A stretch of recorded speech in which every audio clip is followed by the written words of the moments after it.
Imepokewa kwenye mafunzo ya Bwana Mtume sallallahu alaihi wasallam, amesema walmujahidu man jahada nafsahu fi ta'ati llah, na mwenye kupigana jihadi kikweli kweli ni yule anaopambana jihadi hiyo na nafsi yake mpaka akaishinda nafsi yake, ikakaa katika kumtii Mwenyezi Mungu Subhanahu wa Ta'ala. Vita hii au jihadi hii ya nafsi, wanazuoni wameiita jihadu dakhili. Ni vita, ni jihadi ya ndani kati yako au kati yetu na nafsi zetu. Na wakasema utofauti wa vita hii au jihadi hii, adui yako sio yule ambaye wewe ukiwa kwenye haki halafu ukamshinda, ukamuua, ukammaliza, unapata nuru katika uso wako na thawabu nyingi. Na yeye akikushinda, akikuua, unaingia peponi. Adui yako hapa sio huyu. Wakasema a'da aduwik, adui yako aliye adui zaidi kabisa kwako ni nafsi yako wewe mwenyewe. Kwa hivyo hii wakaiita jihadi ya ndani, anayopambana mtu na nafsi yake kuidhibiti kwenye matamanio na yale yote ya haramu, akaishinda, akaifanya imekaa katika kumtii Mwenyezi Mungu Subhanahu wa Ta'ala. Mmoja katika masahaba alipoulizwa kuhusu vita na jihadi, akamjibu aliyomuuliza, ibda binafsika faghziha, anza na nafsi yako upigane nayo kwanza. Wabda binafsika fajahidha, na anza kwenye nafsi yako, pigana nayo jihadi ili uilete ikae katika kumtii Mwenyezi Mungu Subhanahu wa Ta'ala. Ni kama vile anamwambia, ukishindwa vita ya ndani, kushinda vita ya nje itakuwa ni jambo lisilowezekana. Ukishindwa vita ya ndani ya wewe kuidhibiti nafsi yako na matamanio ya yaliyo ya haramu, hutoweza kupambana na wale waliokuzunguka kuwatoa kwenye kufanya yaliyo ya haramu. Kwa hivyo vita iliyo kubwa kabisa ni ya kupambana na nafsi, kuiweka katika kumtii Mwenyezi Mungu, kupambana na nafsi kuepukana na tabia zenye kuangamiza. Watu katika nafsi zao kwa mafunzo haya wamegawanyika katika sehemu mbili au makundi mawili. Kuna kundi limemilikiwa na nafsi, kwa hiyo limekuwa ni mtumwa wa nafsi yake, linafata na kufanya yale yote nafsi inayoyataka, hata kama ni haramu.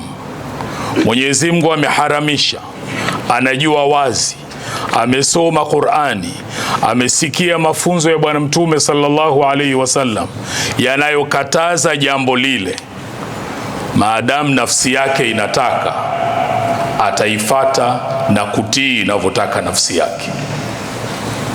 Mwenyezi Mungu kakataza kukata udugu. Huyu ataendelea kama ni mtumwa wa nafsi, atasali, atahiji, atatoa sadaka, atafanya mambo yote ya kheri, lakini bado atakata udugu. Hili ni kundi la kwanza. Kundi la pili ni kundi ambalo limeishinda nafsi. Nafsi ndo inafata na kutekeleza yale anayoyataka yeye, na hili ndiyo kundi la sawasawa. Mwenyezi Mungu atujalie tuwe miongoni mwa hao.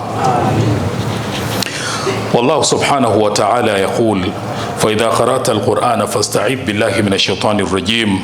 أعوذ بالله من الشيطان الرجيم. بسم الله الرحمن الرحيم.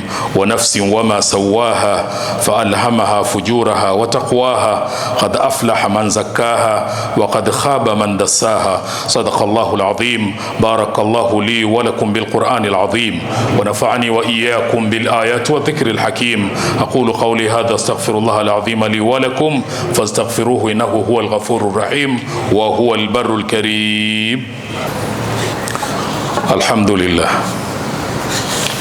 الحمد لله رب العالمين، والصلاة والسلام على أشرف الأنبياء والمرسلين وعلى آله وصحبه أجمعين. أما بعد، أوصيكم ونفسي بتقوى الله تعالى. Ndugu Waislamu, na wahusieni pamoja na kuhusia nafsi yangu katika kumcha Mwenyezi Mungu Subhanahu wa Ta'ala, kwani wajapata waja wa Mwenyezi Mungu kuhusiana jambo lililo bora kabisa kuliko hili la kumcha Mwenyezi Mungu Subhanahu wa Ta'ala. Tunaambiwa adui yetu aliye mkubwa kabisa ni nafsi zetu, kwa sababu nafsi zimeumbwa kuwa na matamanio, na matamanio yale ni lazima yadhibitiwe na nguvu ya imani. Matamanio ya nafsi yasipodhibitiwa na nguvu ya imani, mara nyingi matamanio yale yanakuwa pamoja na madhambi. Mara nyingi matamanio yale yanakusukuma kwenye yale asiyoyapenda Mwenyezi Mungu na kuyaridhia. Lakini kukiwa kuna nguvu ya imani, itaweza kuongoza matamanio ya nafsi katika yale tu anayoyapenda Mwenyezi Mungu na kuyaridhia. Vita hii ni vita inayoendelea. Hakuna yoyote kati yetu anayeweza kusema ameshinda vita hii. Ipo, inaendelea kati ya mtu na nafsi yake mpaka pale anapoondoka ulimwenguni.